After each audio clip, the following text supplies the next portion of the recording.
Joining me now, Matt Grodsky. He is a Democratic strategist and a partner at Matter of State Strategies. Also here, Amanda Littman, the co-founder and president of Run for Something, and the author of the book, When We're in Charge. Amanda, let me begin with you here because this race has really become, it had been, kind of a litmus test of this generational divide we were seeing at play in the Democratic Party. Grijalva won decisively tonight, even as a 25-year-old Deja Foxx was eyeing an upset. What is the message that you take from this and would go to party leaders?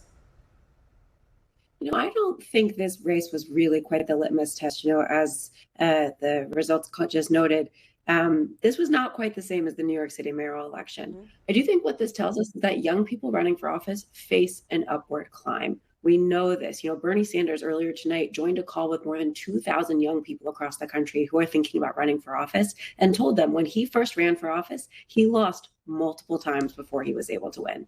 That's just part of running for office. It takes time to get good at this. One of the ways, Amanda, that we see a difference in how people are running, not the so-called traditional way. I mean, you had Deja Foxx trying to replicate the success of people like Zohran Mamdani, and AOC, by the way, who've used social media to try to appeal to a broad and young audience. She fell short in this instance. But is it important these days to think about non-traditional ways, maybe as a quote-unquote influencer politician?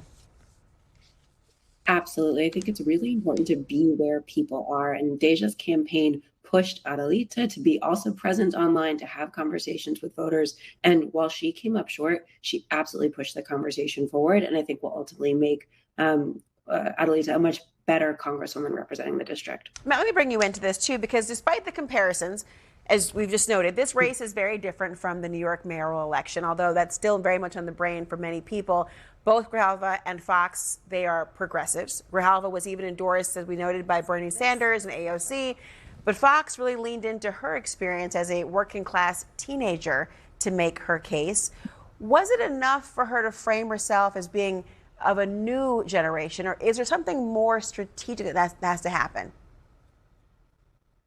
Well, I think it's tough there because I think as what was mentioned at the onset of the segment, the demographics are different in this district than they are in New York. It's overwhelmingly older voters that are voting. So for someone that's 25 years old, it can be a little bit more challenging. But I think the takeaway for young voters across the country that are thinking about running for office, as Amanda certainly knows, is when you have charisma and you have an ability to get into some of these other spaces that traditionally Democrats aren't in.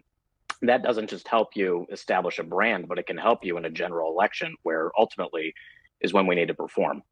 What about enthusiasm? I want to show you these poll numbers that show, that Harry shows, that the current Democratic leadership is viewed less favorably among younger voters.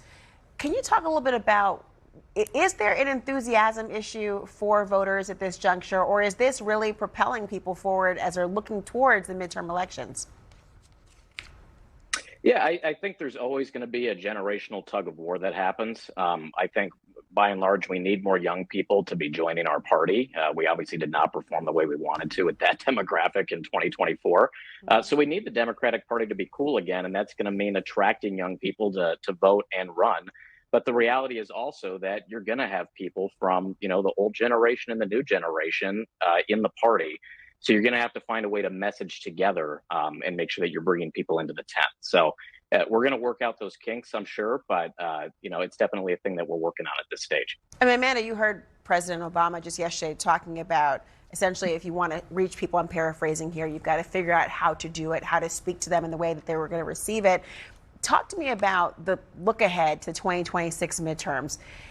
Do you expect to see more potentially competitive races based on the idea of that tug of war you mentioned, the old and the new, or is this issue itself being overstated and people want something more concrete and policy based? I think we're going to find out in these midterms, but I will tell you, Run for Something has had more than 60,000 young people raise their hands to say they want to run just since November.